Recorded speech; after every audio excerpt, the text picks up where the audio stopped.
So guys, it's that time of year again, the time of year where, you're saying, where has this year gone?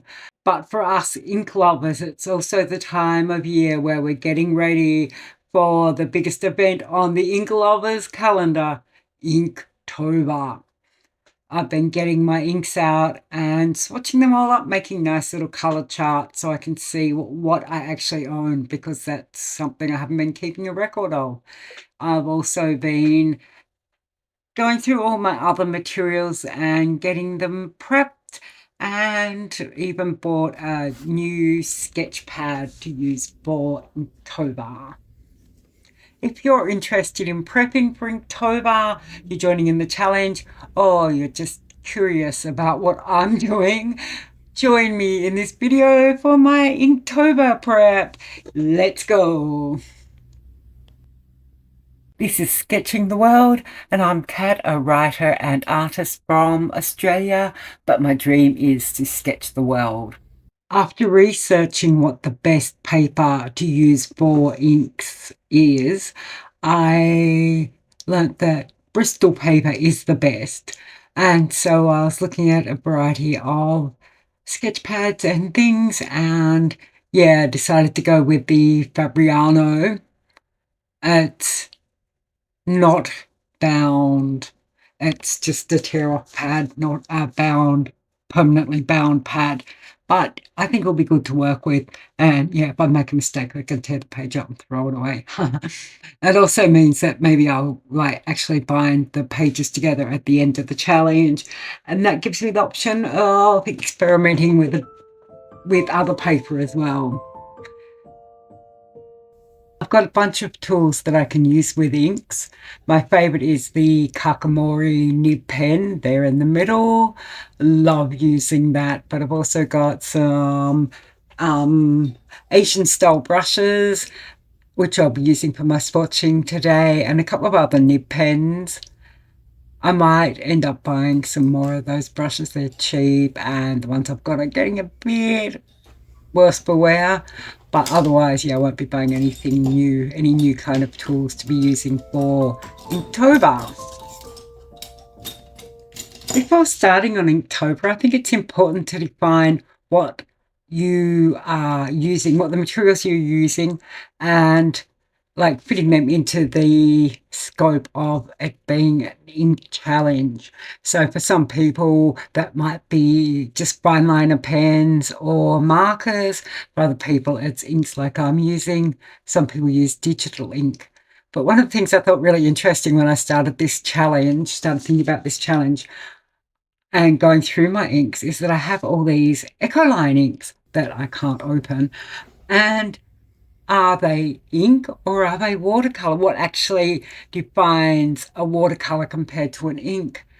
And so I did some research, and what I found is no one really seems to know.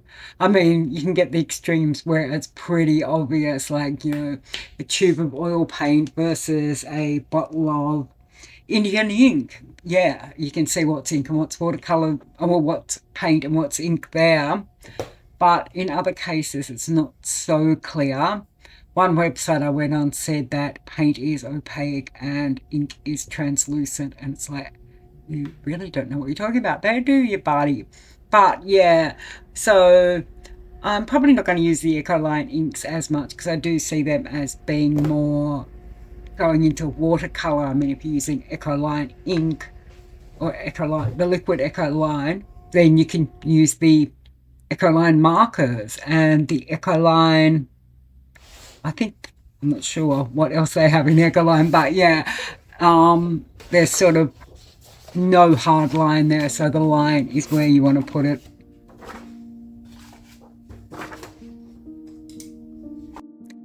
So as I mentioned before, there are different kinds of inks. Acrylic inks, I didn't know this, I just looked it up, and yeah, acrylic inks are very similar to watercolor inks. Like watercolor inks are like watercolor paints, acrylic inks are like acrylic paints. And the main definition, the main way to define acrylic inks as opposed to drawing inks are that one is a dye and one's a pigment. I'm assuming acrylic inks are the pigment-based ones, whereas drawing inks are dye-based. The other main kind of ink is alcohol-based ink. I won't be using those at all. It's something I've never got into. I think that alcohol-based inks, even like markers, Copic markers and that, there's a different way that you work with them. And so it's a learning curve that I don't really want to get into at the moment. I've got enough materials to be working with. So yeah, I'm swatching my acrylic inks first. There are some that I sort of think are borderline between the acrylic and the drawing ink. Like the Winsor Newton inks, they have a shellac base, so I would put them almost like an acrylic ink. For me, the main difference, this may not be an official definition, but the acrylic inks or inks that use shellac and that type of thing will clog up my nib pens, whereas the ones that are more drawing inks, border-based inks, won't. Anyway, so I'm testing them here. The first two are Daler Brownie inks. The first one is Flame Red and the second one is Payne's Grey. It's a very black Payne's Grey though. Even when I've diluted it a bit, it's quite dark. Then there's the Liquitex acrylic ink in turquoise. Then next is the Sennelier ink in indigo. I really like the Sennelier inks. They're lovely to use. This is also a Sennelier ink, this time the turquoise. It's a lot lighter turquoise than the Liquitex one. The Liquitex is almost comes in between the indigo and the turquoise in the Senneliers, doesn't it, in terms of colour. So this yellow, I'm not going to even pronounce the brand name. I tested it out recently in my Jackson's art haul. I really love it. It's such a brilliant yellow. The bulk of my inks are drawing inks, so I'm going to swatch these. I might just quickly go through it though, not spend too long talking about each one. I don't really have any preferences for any of these inks. They're just the ones that I have in my collection. I guess the colours I've been drawn to, or just ones that, yeah, I've happened to pick up. So yeah, the main thing I want to do with these is once I get to the end, I'm going to test them for waterproofness, because I'm always getting confused about whether inks are waterproof or not.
Finally, these are ink colours that I've created myself.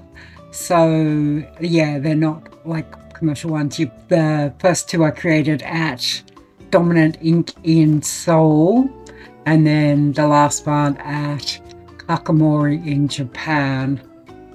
I'm sorry that I filmed these a little bit at the bottom of the page. Now I'm going to test these inks to see if they're waterproof. As expected, all of the acrylic inks are. They set to a waterproof finish.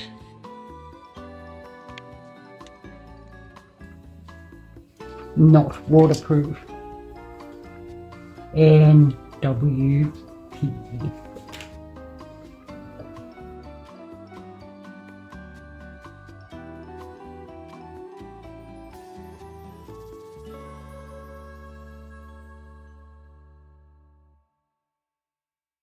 Don't even know why I'm testing about Earl Grey, because I know that's not waterproof.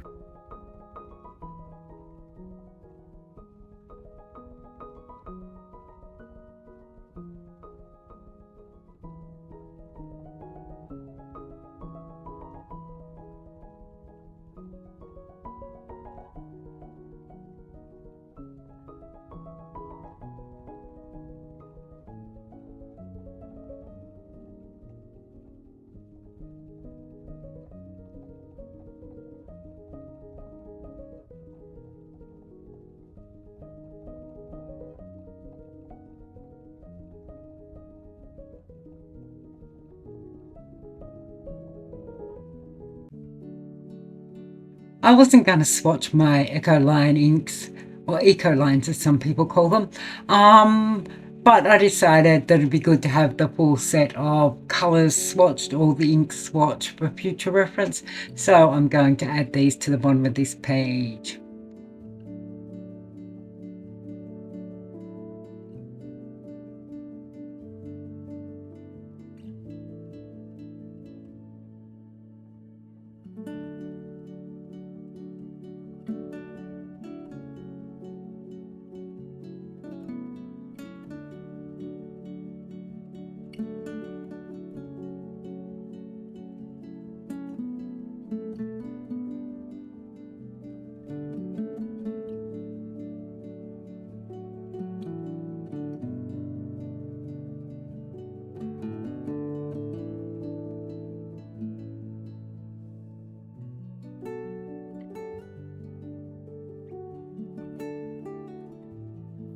So that's, yeah, all my inks.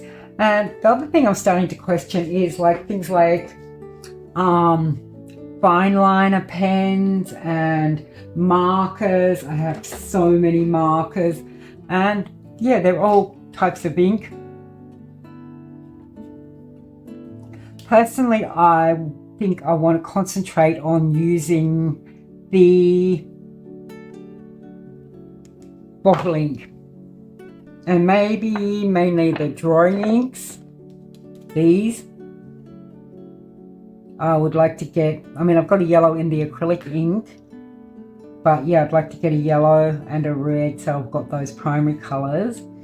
I'll kind of do like the idea of using maybe some of these blues and blacks all together, and even that green to, yeah, just create a limited palette. Blue, black, red. That could be fun. So yeah, that's my prep for Inktober already now, although I might go and buy a few more inks and I'll add those. I'll put them in the next video when I swatch them.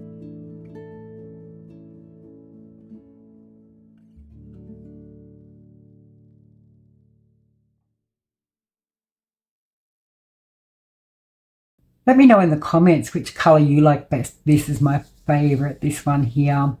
These two that I mixed myself, of course, I really love. All those three that I mixed myself, I created the exact colours that I wanted. So I really love those.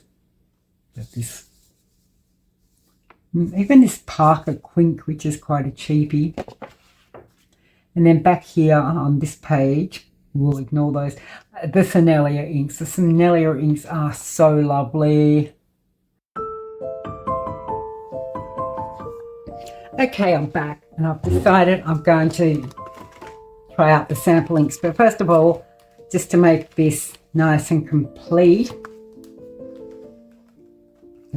these are really hard to get out of here. These are the Sennelier ink pens. I use them a lot in the 3 material challenge, and I've sort of complained about them a lot because, 1, they're hard to open, 2, they're hard to get blowing, hard to get a nice ink flow with them. But I'll just put these here. I mean, if I really wanted to, what I could do is open them up and take the ink out. This one leaks. This one always leaks, and I'm very tempted to, yeah, I should get some paper towel and wrap around it as I'm opening it.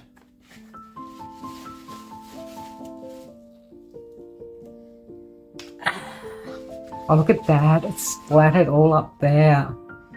You would not be wanting to use these if you're somewhere that you didn't want to get ink spilt, like somewhere you were, like, say you're sketching in a cafe or something, you splatter ink, and the cafe owner starts getting very angry with you. Like, never come and sketch in my cafe again. Yeah, these are so messy. But like most Sennelier products, beautiful colours. I find there's just something extra nice about Sennelier products usually. That's some black. And then burnt sienna, I think this is. Oh.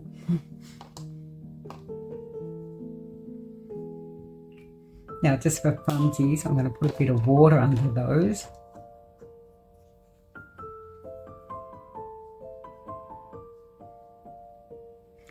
I think these are like waterproof when they're dry, but not when they're wet. So you've got a little bit of time to play with adding water.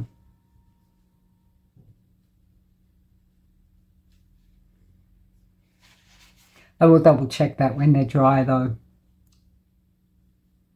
That black. Black is great, like, then this. Yeah, it might be a bit too dry. I would open that and add some more ink, but yeah, you saw what happened trying to open these. Very difficult, very, very annoying. I'm just going to swatch these homemade ink pens that I made. I've just used water pens and mixed up some ink in them. Some of them are quite diluted inks. They're fun to play with.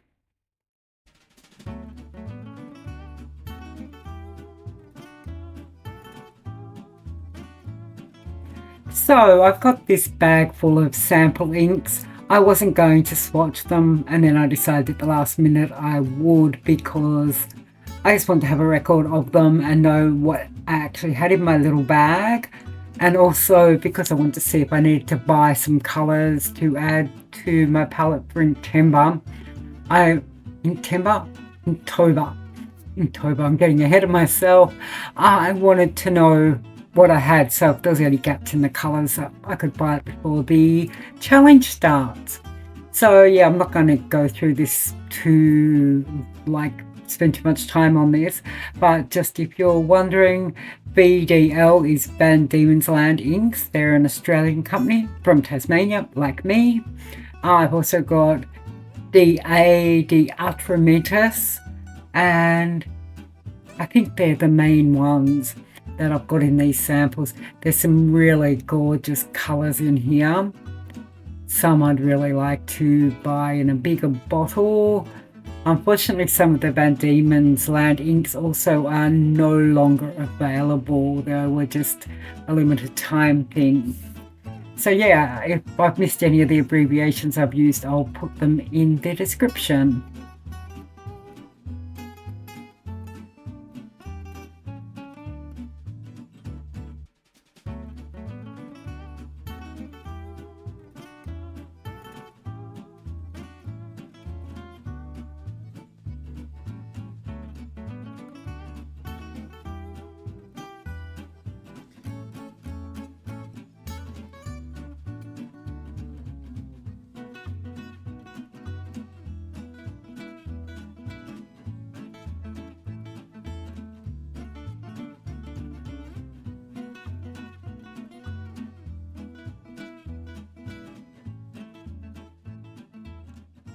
Thanks for watching.